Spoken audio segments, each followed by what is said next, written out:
Ayan oh, yun ang gigil ka sa salad mo na hindi mo nakain kasi matabang. Oh, ngayon ano siya? Grabe.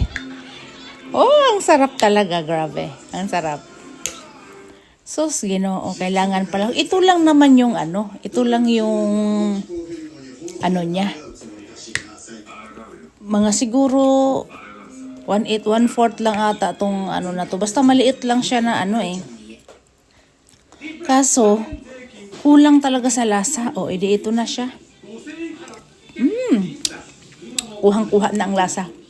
Ito na yung gusto kong salad. O, diba?